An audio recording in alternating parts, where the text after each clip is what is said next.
É a imagem do Deus invisível, o primogênito de toda a criação. Pois nele foram criadas todas as coisas nos céus e na terra, as visíveis e as invisíveis, sejam tronos ou soberanias, poderes ou autoridades. Todas as coisas foram criadas por ele e para ele. Ele é antes de todas as coisas e nele tudo subsiste. Ele é a cabeça do corpo, que é a igreja, é o princípio e o primogênito dentre os mortos, para quem tudo tem a supremacia.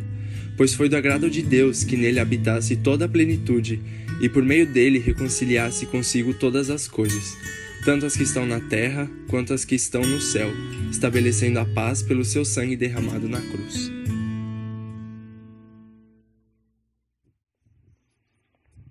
Eu não sei se vocês já perceberam nessas vinhetas que nós apresentamos aqui, esse rapaz, nas primeiras mensagens, ele vinha e ia crescendo, era ele o centro de todas as coisas. A partir do momento que ele reconhece Deus, reconhece Cristo como autor e consumador da sua fé, ele vai diminuindo. Convém que ele cresça e que a gente vá diminuindo.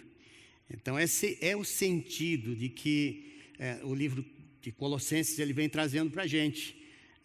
Um crescimento, uma vida que vai sendo transformada constantemente, e o resultado disso é a gente ir diminuindo para que Deus seja glorificado através da minha vida, do meu testemunho.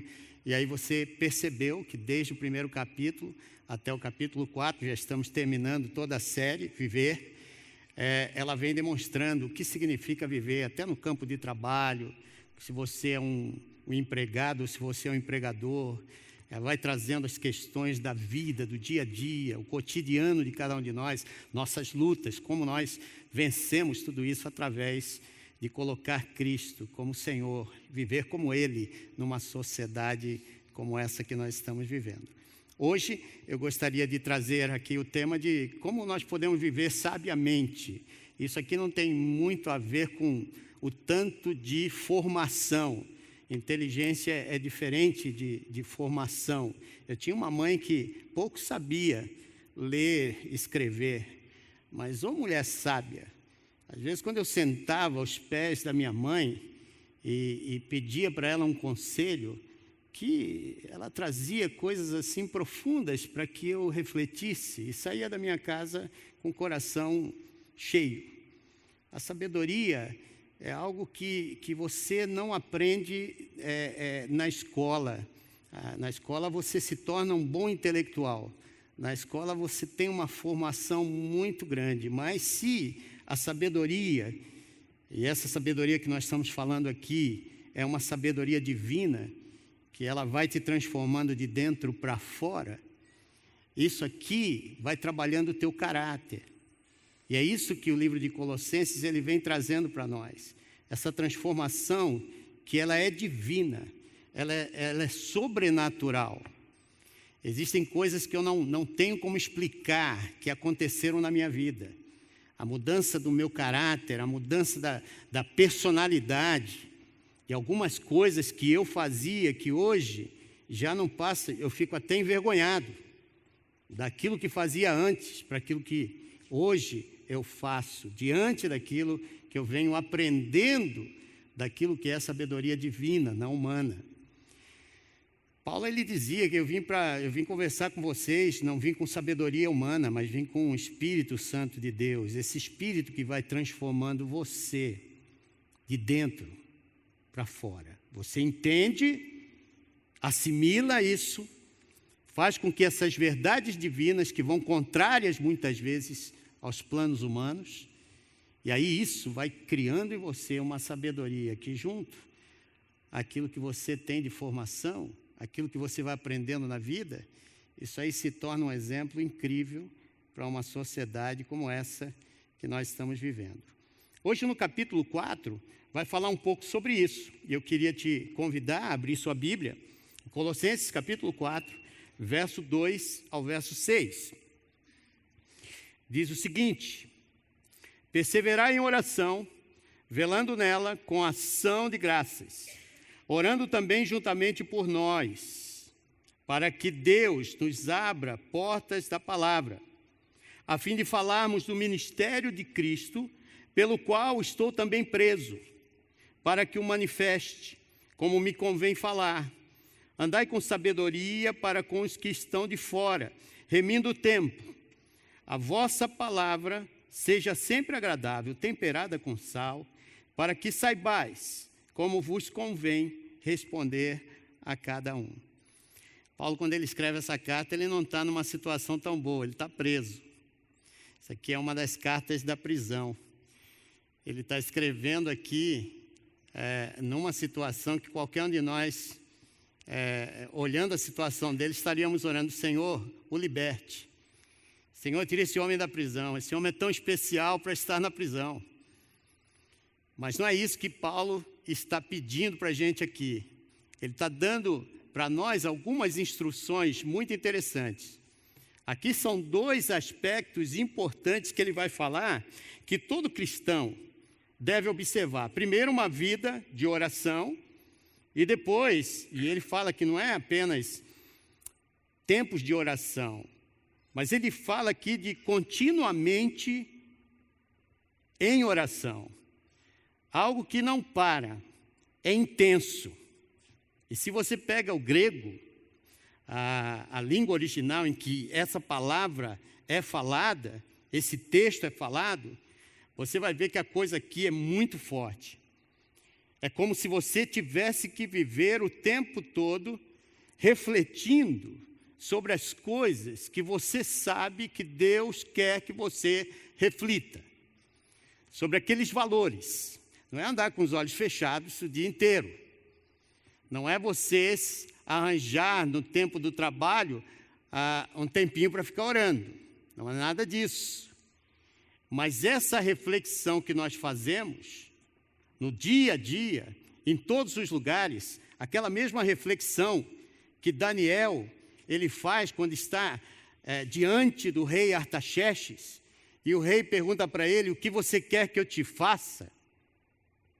E ele, na mesma hora, começa a refletir e orar, agradecendo a Deus diante do rei, sem o rei perceber. Ele agradece a Deus, porque Deus está abrindo uma porta que ele não esperava. E essa porta vai ser algo tremendo para que as coisas aconteçam. É você nos momentos difíceis e nos momentos fáceis, você ter uma vida de constante reflexão sobre aquilo que Deus quer que aconteça. Os sonhos de Deus para a tua vida e para a vida daqueles que estão ao teu redor. É interessante uma definição de oração aqui do latim precari, significa pedir ferventemente, implorar. E aqui uma invocação ou ato que busca ativar compromisso com o objeto da adoração através de uma comunicação deliberada. Eu deliberadamente quero viver perto do meu Deus. Deliberadamente eu quero ter um tempo que possa fazer com que a minha oração seja parte da minha vida. Não porque Deus vai me responder ou deixar de responder. A gente está vendo aqui a vidinha do Daniel, 1 ano e meio de oração. Quantas outras pessoas aqui têm anos, dezenas de anos, esperando que Deus responda a sua oração. Deus é Deus. Deus sabe o que Ele quer. Ele tem o melhor para cada um de nós. E isso é algo que nós experimentamos no dia a dia com a graça do Senhor. E aqui para os cristãos, a oração é uma prática da presença de Deus. Amém? É a tua prática da presença de Deus na tua vida. É o lugar onde o orgulho é abandonado.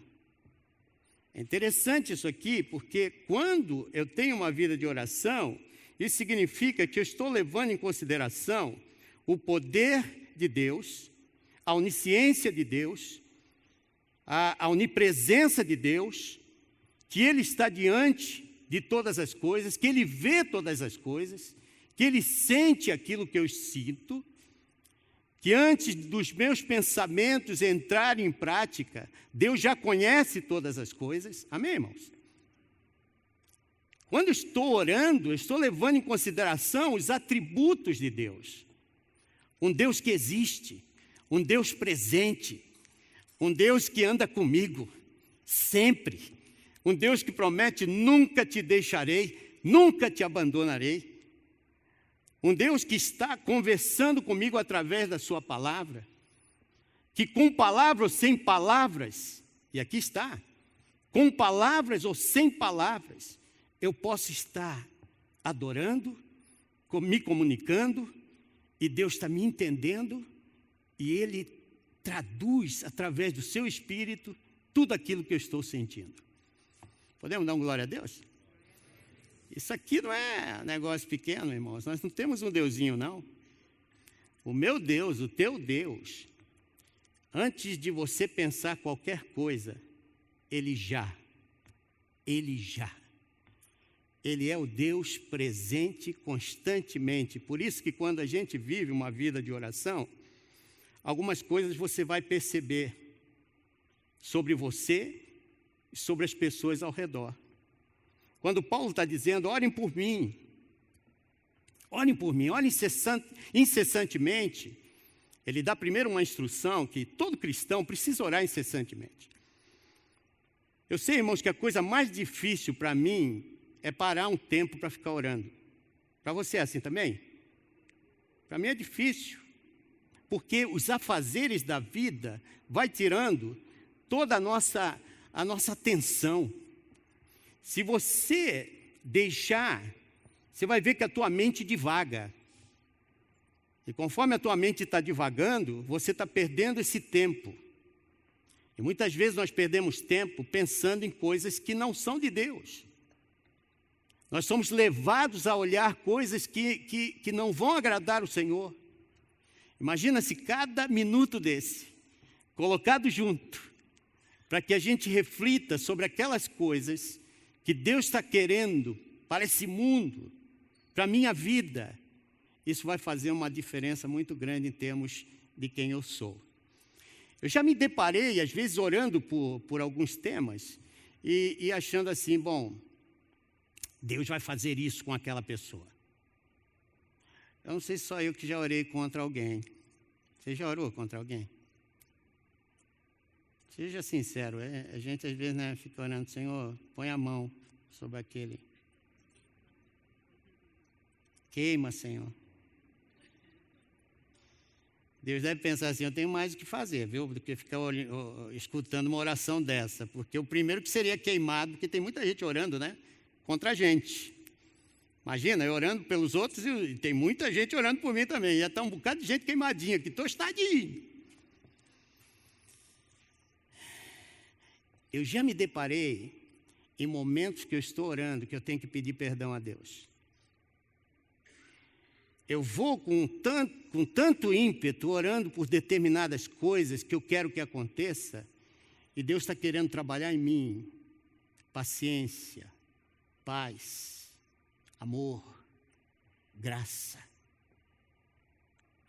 longanimidade. Esse fruto do Espírito, que só nessa comunicação de um ser sedento por Deus pode experimentar. E é nesse momento que a gente vai com tanta sede ao pote, achando que Deus vai ser o meu advogado, ele acaba sendo aquele que no meio da oração vai dizer: filho, muda o teu coração. Seja mais gracioso. Olhe com muito mais amor do que você tem olhado até aqui.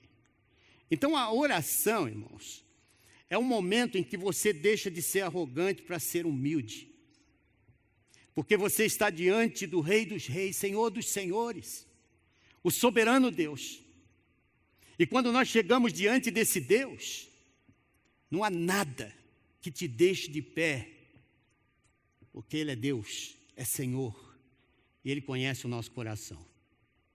Fico imaginando uma olhada de Deus para mim. Eu devo ficar com uma vergonha danada quando chegar na presença do Senhor e o Senhor me olhar. Só aquele olhar que Ele vai me dar, Ele vai conseguir ver todas as coisas. Eu fico imaginando se Ele tivesse um filme. Traz aí o filme do Humbertão. Traz o filme do Humberto. Vamos botar o filme dele para passar aqui. Já que você, né? Imagina se Deus fizesse isso com cada um de nós. Ia ter cada filme, irmãos. A gente ia ficar assim, Senhor, essa cena não. Senhor, não, essa não, Senhor. Essa não. Foi a graça do Senhor que te salvou. Foi o sangue precioso de Cristo Jesus que te fez limpo diante do Senhor quando chegar lá. E Ele vai mostrar todas aquelas orações que você fez no sofrimento da tua alma, que ninguém via, que você lá no escondido do teu quarto, nos momentos cruciais da tua vida, Ele vai mostrar todas as lágrimas. Há um texto em Salmos, eu esqueci de pegar aqui a referência, que diz que o Senhor colhe todas as nossas lágrimas, Ele guarda, e um dia Ele vai derramá-las na nossa presença. Isso significa, eu estive lá quando isso aconteceu. Amém? Porque Ele é presente, porque Ele é esse Deus onisciente, é esse Deus que diante dEle, nem eu, nem você, ninguém pode dizer, eu sou. É o lugar da humildade, é o lugar que eu reconheço que eu sou pó e Ele é Deus. Amém? Isso aqui é muito importante. A oração é o lugar onde a gente admite a nossa necessidade. E aí adotamos aqui um clamor de dependência profunda desse Deus. Eu necessito de Ti. Eu não sei se você já passou por uma situação de ter que clamar a Deus, Senhor, eu não tenho mais saída. Até aqui eu cheguei. Eu não tenho mais para onde ir. E o Senhor olhar para você com compaixão e tirar você de lá. E você percebe que, surpreendentemente, só Deus poderia te dar aquela saída. Você já passou por isso? Posso ouvir um amém? É esse Deus que nós estamos falando, que Paulo está dizendo aqui. Eu quero que vocês, cristãos, que venham aí pela frente, dessa época, que vocês pensem o tempo todo em oração, busquem ao Senhor. Os antropólogos antigos entendiam que toda religião tinha algo como oração. Mas nós cristãos entendemos que a oração é esse contato pessoal que eu tenho com meu Deus. Hoje pela manhã o pastor Lisânia estava pregando, eu estava só fazendo a minha colinha ali da mensagem dele, né? Porque a gente faz umas coisas assim também, né? De vez em quando o pastor está pregando, você fica atento, pega aquela frasezinha importante. E o pastor Lisânia estava mencionando aqui várias situações, né? De que a gente se torna totalmente dependente do Senhor em determinados momentos, não tem saída e, surpreendentemente, Deus se mostra no final da... Já aconteceu contigo? No final. Parece que Ele espera até o último segundo. Me lembro uma vez que eu precisava pagar... a gente tinha uma carga no Porto de Santos, eu era gerente de uma empresa de transportes, e aí então a gente tinha que tirar aquela carga até determinado dia. Eu esqueci o dia e passou, tive que pagar aquela estadia, e era milhões, a carga, o valor era milhões de dólares na época. Então a estadia ali naquele armazém era um negócio que eu não tinha, eu estava começando, nem caminhão a gente alugava os caminhões para fazer os transportes. Eu me lembro que naquele dia, quando veio a conta para pagar, eu falei, eu não tenho isso. Fui conversar com uma pessoa, e me mandaram para o diretor daquelas ações portuárias ali, e ele disse, eu não posso fazer nada, o senhor deixou de estar aqui no momento certo. Então venceu a estadia, o senhor tem que pagar.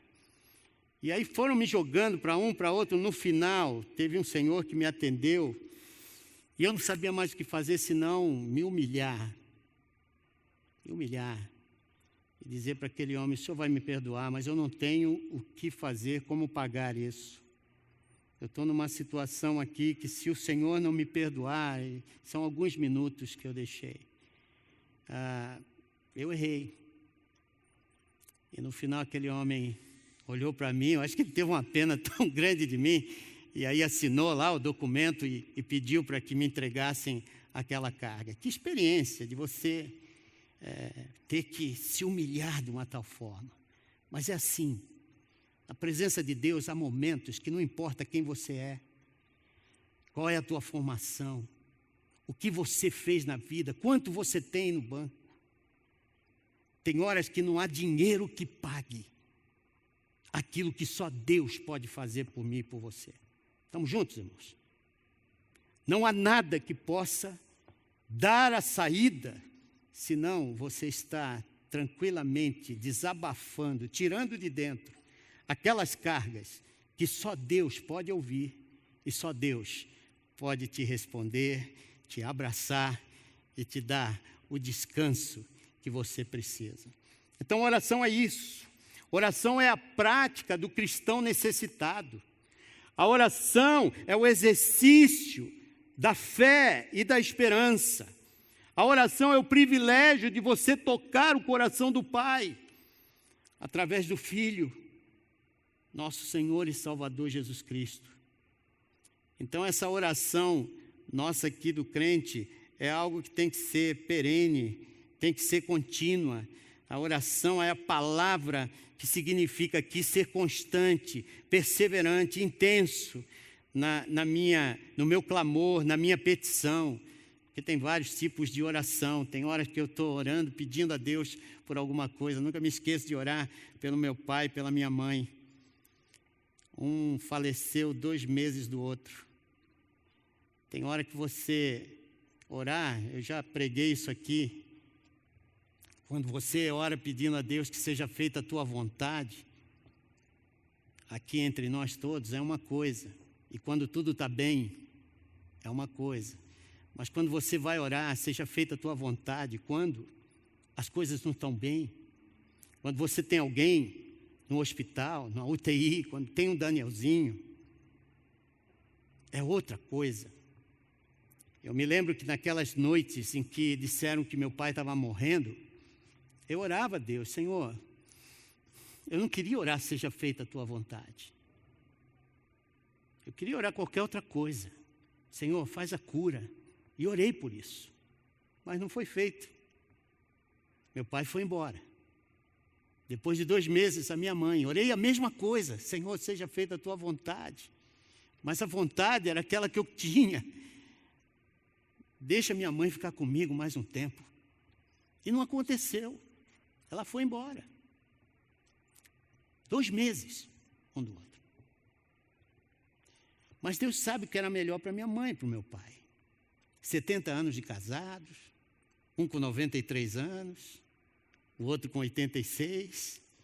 Viveram uma vida, eu vivi uma vida feliz com eles, os meus 62 anos de vida, desfrutando do papai e da mamãe. Deus sabe o que é melhor. E nesses momentos, queridos, que a gente não tem ideia das coisas, confia em Deus. Eu fico imaginando Paulo aqui, ele poderia estar pedindo, irmãos, quando vocês orarem, orem para que Deus me livre, viu? Da cadeia, do pau que eu estou tomando aqui dentro. Do cheiro dessa latrina. Que Deus me livre das pressões que eu estou sofrendo aqui. Não, ele orou, orem, para que Deus abra portas para o meu ministério, para que Deus me dê, através dessa experiência, a maturidade que eu preciso, para usar o meu tempo de maneira a redimi-lo, a usar o meu tempo de maneira sábia. Queridos, você só tem paz no teu coração se a tua vida de oração for boa. Você quer medir quanto uma pessoa está sendo abençoada? É pela sua vida de oração, pela paz que você tem ao estar o tempo todo em contato com teu Deus. Eu fico imaginando cada homem desse que escreve os livros da Bíblia, todos eles morreram de maneira inusitadas. Todos eles morreram de maneiras cruéis. E você vai ver que todos eles morreram certos de que aquilo que eles estavam fazendo agradava o coração de Deus. Não é fácil, no meio do sofrimento, você não vê uma resposta. Talvez você vá entender essa resposta daqui a 1 ano, 2 anos, 3 anos, 10 anos. Nunca me esqueço daquele missionário no Oriente Médio, trabalhando num país dificílimo. Ele consegue contato com uma família do lado da sua casa e começa a conversar com essa família. Foram 25 anos conversando com aquela família sobre Cristo, dando testemunho com a sua vida, aproveitando cada minuto. E um dia essa família se levanta de manhã e diz: eu vou até a Meca, vou fazer minha peregrinação a Meca e vou dar uma volta pela Pedra Negra, Caaba, e ali vou ficar adorando a Alá. Aquele homem, 25 anos investidos para ver aquela família vir ao Senhor Jesus. E de repente ele vê essa turma toda indo para Meca para fazer a sua peregrinação. Esse homem deixa o trabalho, volta para sua casa, frustrado, na Holanda. Lá na Holanda ele começa a beber, abandona Cristo, começa a beber e tem uma doença, dá uma trombose, ele é hospitalizado, e aí está à beira da morte, porque a coisa se complicou de uma tal maneira. E aí a filha dele volta àquele país e vai buscar as suas coisas. Quando chega lá, ela encontra a casa dele, pega as suas coisas e escuta uma família cantando do lado da sua casa. Vai lá, é aquela mesma família que saiu e foi dar uma volta lá na Caaba, na Pedra Negra. E aí então ela pergunta: vocês estão cantando aqui hinos onde vocês aprenderam isso? E aquela família disse: foi um senhor que morava aí do lado, ele nos ensinou essas músicas, ensinou muitas coisas sobre Jesus. E aí ela disse: mas esse homem era meu pai, ele voltou porque vocês tinham abandonado a Cristo. Ele falou: nós fomos até a Meca e no caminho, enquanto nós estávamos dando a volta pela Pedra Negra, aparece uma pessoa vestida de branco e diz: o que vocês estão fazendo aqui? Voltem e adorem aquele Senhor que foi apresentado para vocês através daquela família que morava do lado da sua casa. E nós estamos aqui, já somos um grupinho, já somos 10 pessoas adorando a esse Deus. Eu não sei como é que essas coisas acontecem, irmãos. Eu tenho tantos testemunhos de coisas que estão acontecendo sobrenaturalmente, principalmente no mundo islâmico, no mundo hindu, coisas que nós aqui ficaríamos impressionados. Talvez aqui no Brasil, a gente ouvir essas histórias é um probleminha para nós. Quando você se tropeça em tantos folhetos por aí, quando você está tropeçando em tantas pessoas falando sobre a palavra de Deus, mas em lugares assim que nem a palavra de Deus existe, e Deus está se demonstrando através de algo sobrenatural, Deus está fazendo uma obra tremenda. E tudo isso envolve oração. Oração daqueles homens que estão buscando como Paulo: Senhor, que abra portas para que eu aproveite o meu tempo. Deus tem colocado a mim e a você em lugares estratégicos nessa sociedade, para que nós possamos permear cada espaço, cada ponto desse país com a presença do Senhor. Você crê nisso? Eu creio que Deus não te colocou nesse lugar onde você está simplesmente porque você passou naquele teste. Ele quer você ali. Ele quer que a sua graça seja demonstrada.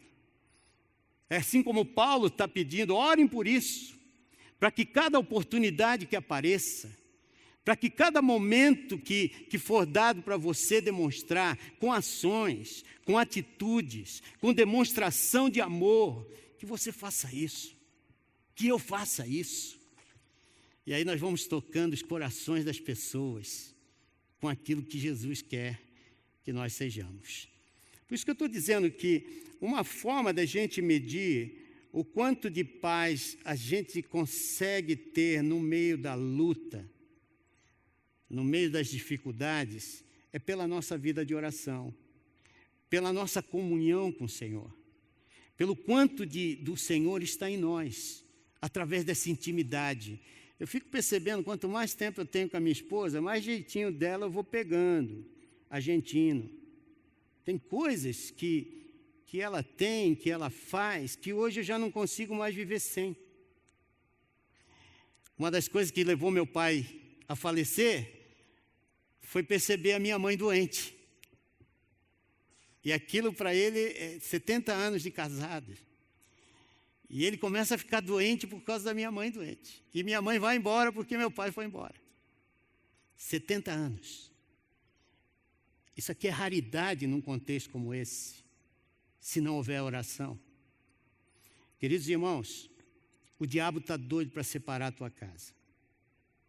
O diabo está doido para exterminar tudo aquilo que se chama paz. E para isso ele vai encher tua agenda, para que você não tenha tempo de perceber o poder desse Deus maravilhoso que está em você. O diabo sabe como tratar de coisas que você não está percebendo, para tirar de você aquelas pessoas que você mais ama. Isso aqui é uma batalha espiritual. Quando a gente está falando de oração, nós estamos falando também da batalha que eu e você temos para mantermos nossa casa de pé, para mantermos nossos corações aquecidos com a presença do Senhor. O diabo quer tirar toda aquela atenção que você possa colocar nos céus para você viver as coisas aqui da terra. E o resultado disso é você perder a tua paz, perder o teu amor, perder a tua atenção nas coisas que são mais importantes do que aquelas que a gente acha que são importantes. Eu tenho notado na minha própria vida, no meu próprio ministério, que se eu perder meu tempo, eu fico enrolado na orla, como se fosse aquela aguinha que fica na orla do rio. Não sei se vocês já perceberam isso. Você percebe um rio, de repente no fluxo, lá tinha um amigo meu, Frank Dietz, que ele mencionava o tempo todo disso. Se você vai no meio do rio, há um fluxo. O rio tem sentido. O rio sabe onde vai dar. Mas quando você fica na orla, está cheio de roda-moinhos. E ali fica a sujeira toda. E muitas vezes, quando nós não percebemos aonde está o fluxo do Espírito, porque nossa vida de oração não está sendo uma vida que agrade ao Senhor, que agrade nem a nós mesmos.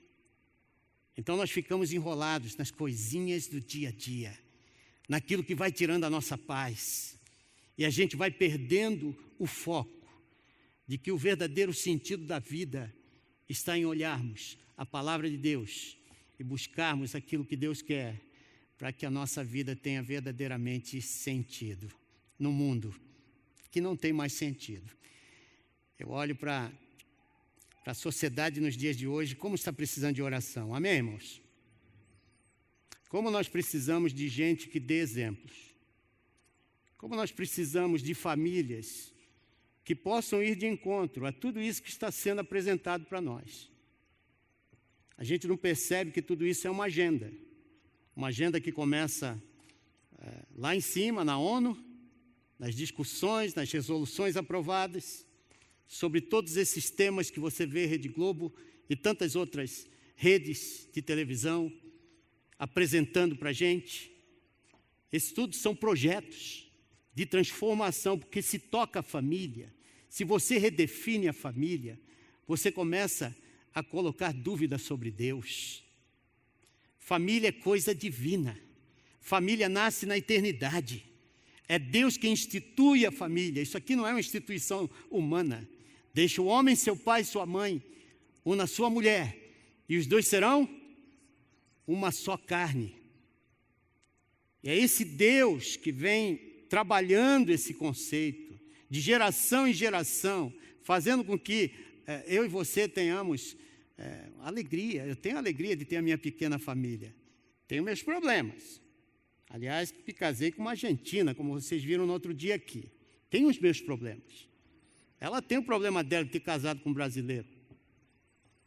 Mas nós temos algo precioso, que é a presença de Jesus em nós. E é isso que faz a diferença. não são nossas diferenças, mas é aquele que nos chamou das trevas para a sua maravilhosa luz, que faz com que a gente tenha esse grude. Eu não sei viver sem essa Argentina, eu não sei viver sem meu filho, eu estou muito bem, obrigado, na minha família.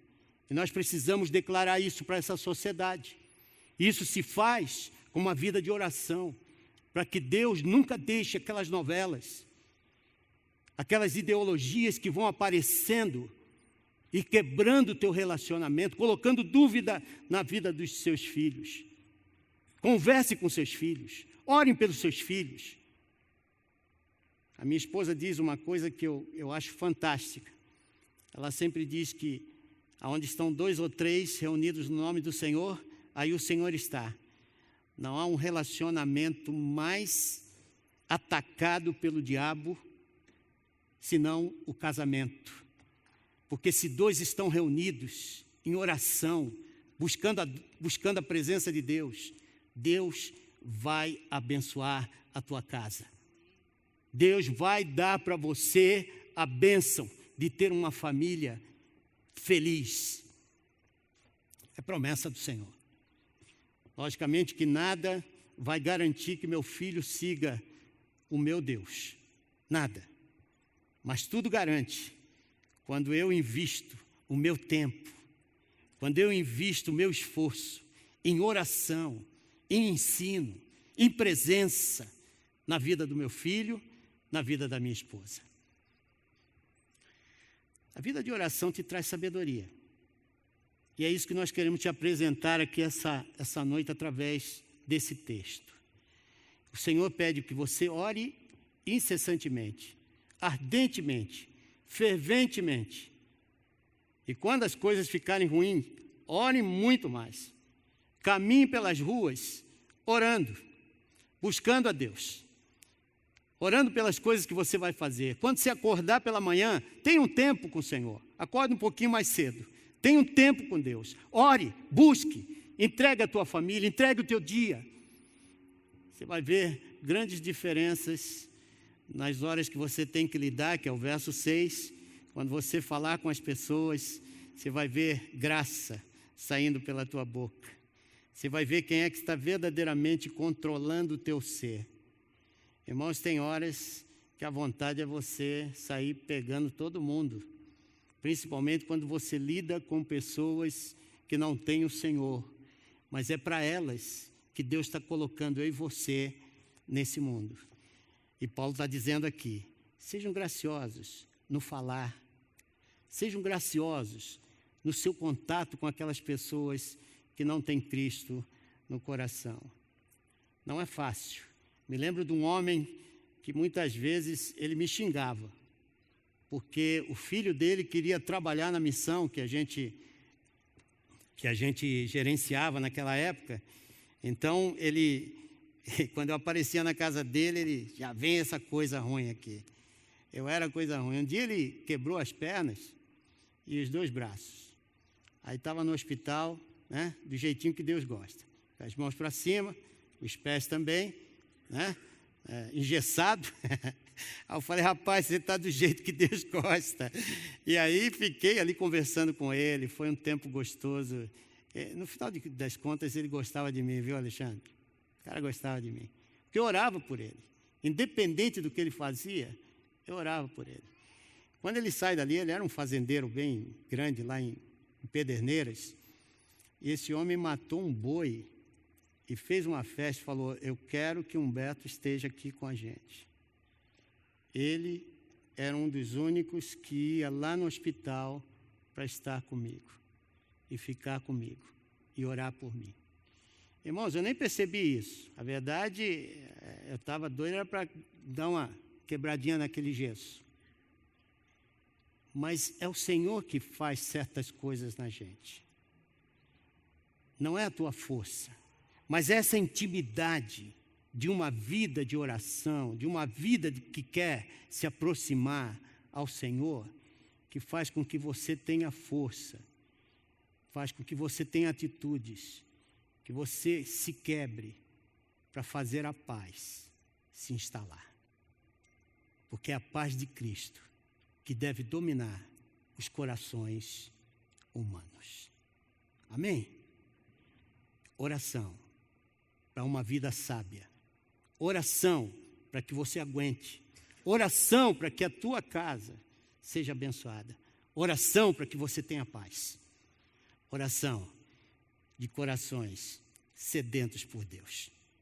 Amém? E eu não te garanto que vai acontecer algumas coisas. Já orei e não aconteceram, como eu mostrei aqui. Mas Deus sempre tem a palavra final. O choro pode durar uma noite, mas a alegria vem pela manhã. Todas as orações que eu pedia e não respondi, não houve resposta de Deus, mais tarde, Deus colocou uma paz no meu coração, para entender qual era o seu propósito. Talvez você não entenda agora, mas Deus tem uma resposta para você, que vai ser dada conforme você anda com Ele, conforme você tem uma vida de intimidade com Ele. Eu gostaria de, antes de terminar, fazer um apelo. Se você quer realmente uma vida intensa de oração e não tem conseguido, eu gostaria de orar por você, que assim como eu, estou lutando para ter essa vida pertinho do Senhor.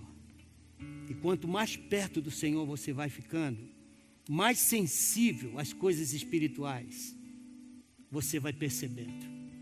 Vai percebendo coisinhas que você não percebia antes. Isso só vai perceber quando a tua vida começar a entender o coração do Pai Celestial. Por isso eu quero te chamar aqui à frente.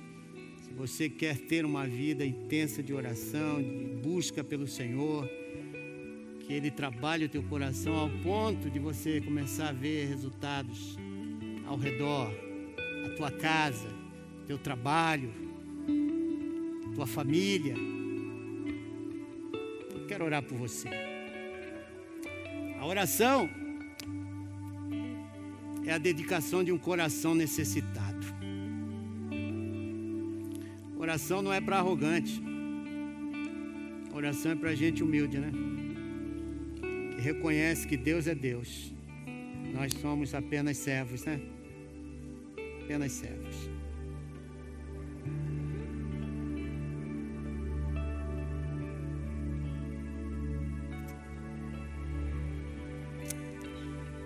Eu vejo aqui algumas carinhas, né, que vêm orando bastante. Deus tem resposta, sim. Deus tem resposta. Pai, aqui nós estamos. Há coisas preparadas para nós, Senhor. Deus, sua palavra, ela é fiel. Muitas vezes não entendemos determinadas coisas, mas podemos entender o coração de um pai.